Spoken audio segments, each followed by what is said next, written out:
Hello,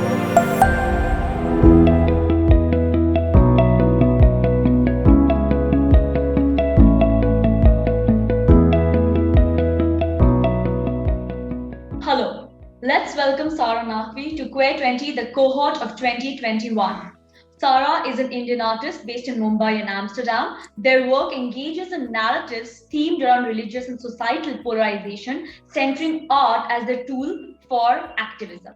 Thank you so much, Sarah, for coming here and talking to us. You're welcome. I'm really happy to be here. How integral is art to your identity? And what are the mediums that you prefer to use when you communicate with the wider public?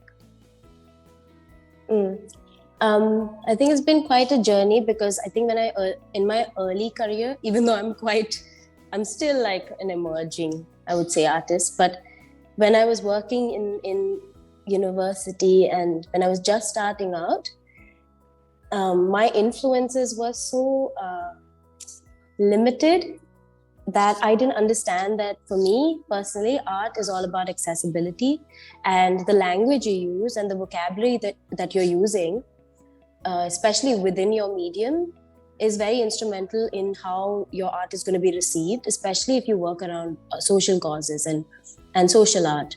And if you actually want to be able to contribute to growing dissent and create some impact. Because for me, an artist is also one of the pillars that helps maintain democracy and create conversation around different themes of dissent. There's also creating an entire visual language that informs a generation and helps reach out to people who don't necessarily have tools to, because I think especially in India, a lot of our media is bought by businessmen who again then support the right-wing government. So I think art plays a very big role in combating propaganda. So for me, art is very important in creating a discourse that is going to tackle this issue of propaganda, fake news, and in terms of art being integral to my identity, I think it goes hand in hand. I have never seen myself or my practice just separate to who I am, because I have always worked on subjects that have been close to my heart and that have been part of my own struggle, whether it is small or a large scale problem, but it's always been very personal. So I can't really separate myself. And I think that's a good thing, because it also helps you be more empathetic to the work that you're making and a lot more aware that everything you do has consequences. So, yeah. So, Sarah, you do say how you want people to understand your art and that you want the dissent to come through clearly. But then that is something that you are capable of doing. But do you think that such mediums of expression are accessible to all economic classes? They are, I think, most definitely not. And that is something that I think most people are aware of and very conscious of, but I don't think that is something that everyone takes up upon themselves to deal with in their practices. And for me personally, I think it's a responsibility that one should have based on just acknowledgement and understanding of their own set privileges. Like, I think an ethical practice would start from the groundwork done for yourself to like understand where you come from, what you have access to based on just where you are born, what caste you're from, what social class you're from. I think these kind of things will also then determine the kind of work that you need to do to make sure that you are contributing in a just manner to also create the space that is needed, especially in a in like a field like art, which is just historically been exclusive. So, talking about recognizing your own privileges, and if I talk about accessibility and inclusiveness, talking about the Pride community in itself, do you think that the community in itself is as inclusive as it should be? What about those who are affected by double or triple marginalization? For example, people from, as you said, lower castes, different ethnicities, regions. How inclusive is the Pride community? Oh, it most definitely is not. When I was, so I only came out when I moved to Amsterdam.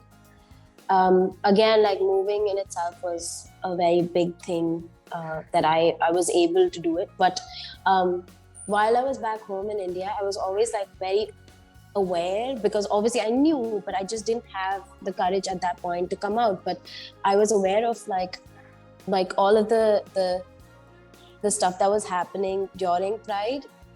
It's again, like there's a lot of gatekeeping.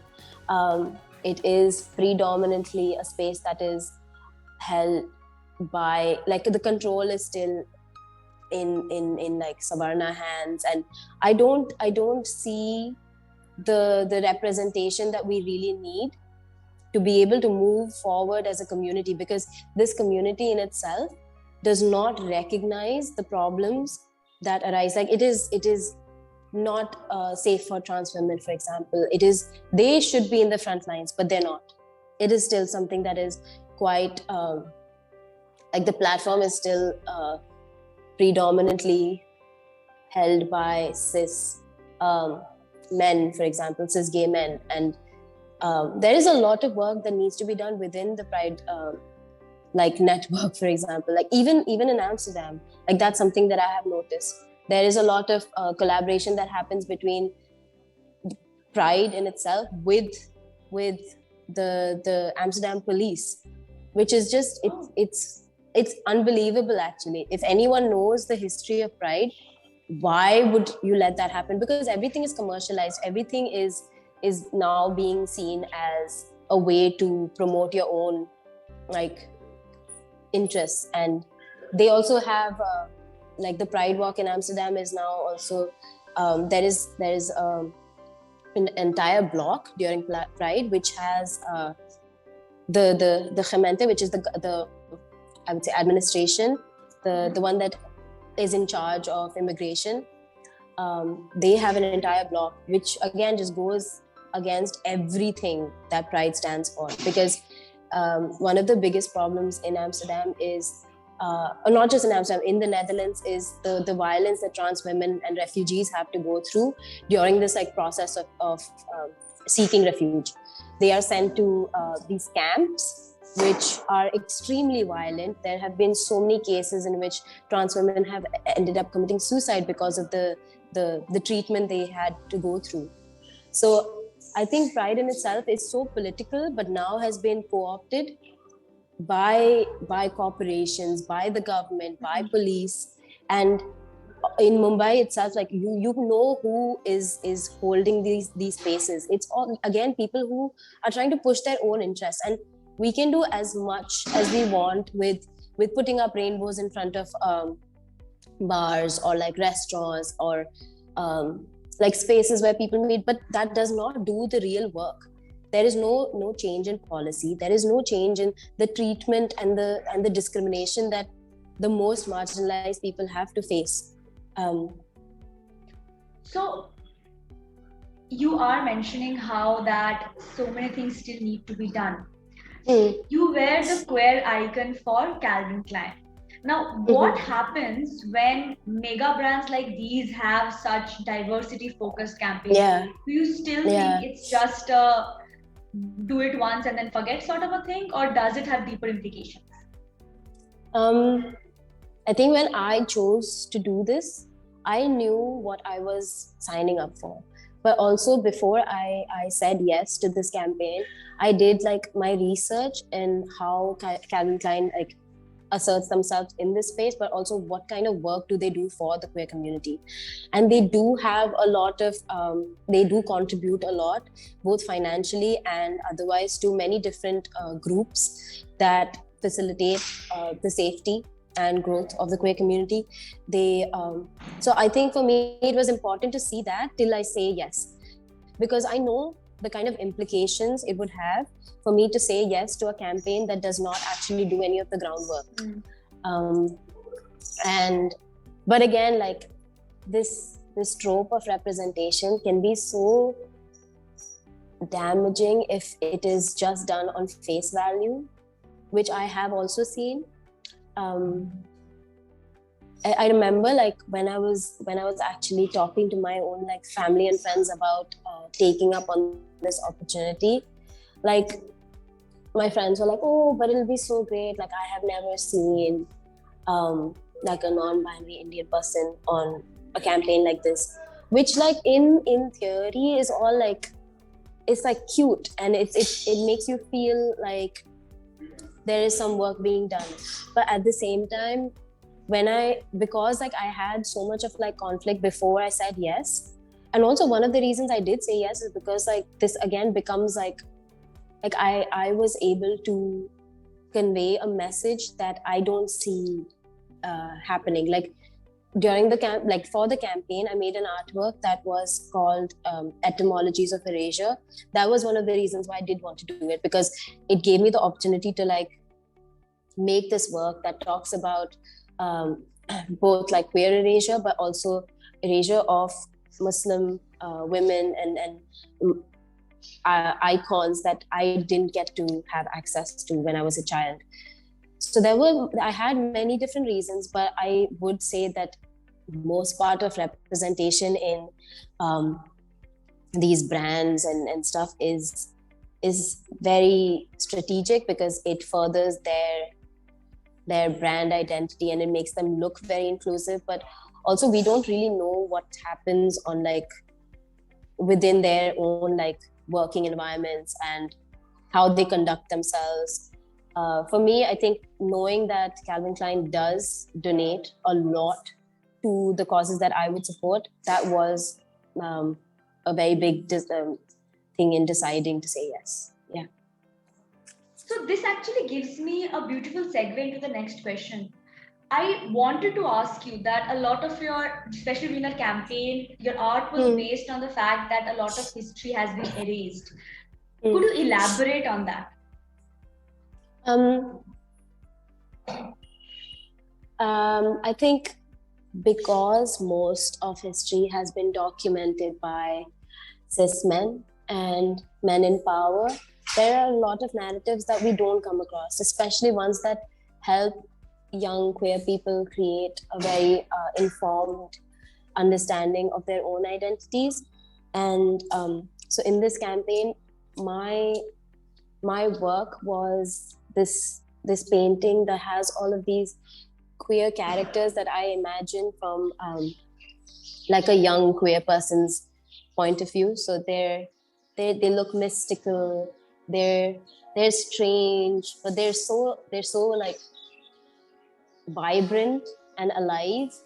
And then I show in the very center of the painting a version of myself that I don't necessarily recognize. So all of these characters around me are creating this space where I feel more and more comfortable in accepting myself.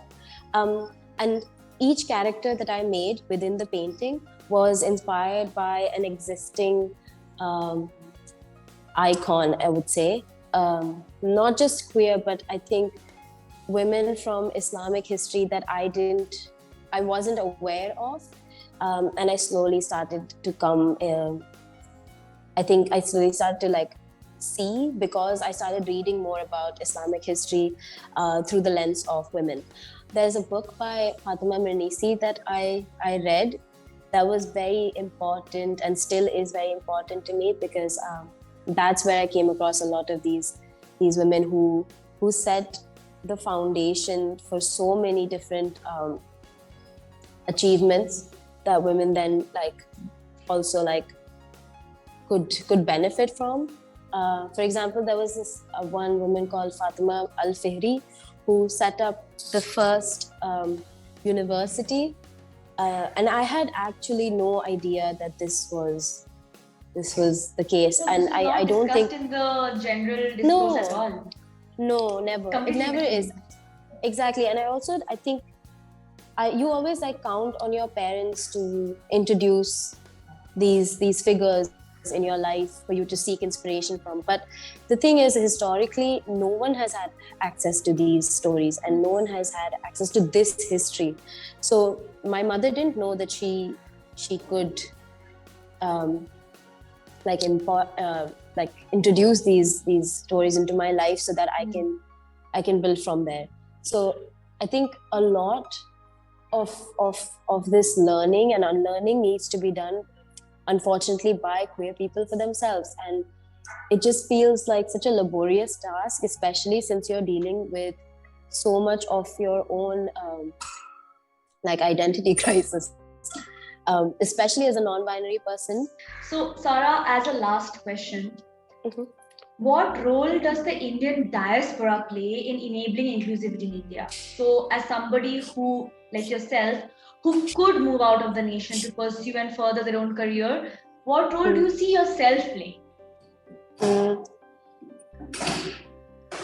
I mean, I have a lot of problems with the Indian diaspora, mostly because majority of them are from privileged classes and castes, and they don't really put in the work that is required to change the status quo. But I think one of the ways we actually can do things to change that is by, I honestly think, stepping aside, because representation in like on like a global scale where we take up more space is actually doing nothing. It just, like, we see people like Priyanka Chopra, and we see like the kind of damage that does, where they take center stage and talk on behalf of an entire country that is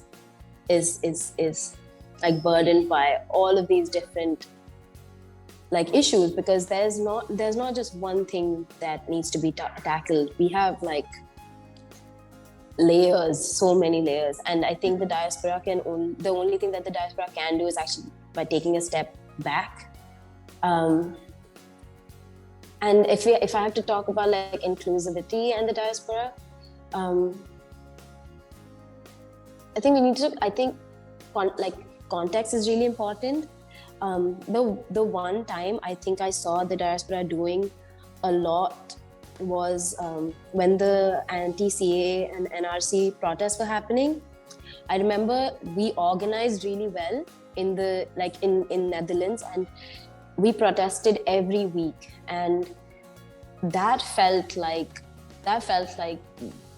there was a sense of community, and there was a lot that I think we achieved at that point, because it was not just in Netherlands, it was also in UK, it was in the States, and creating that kind of pressure internationally is a lot.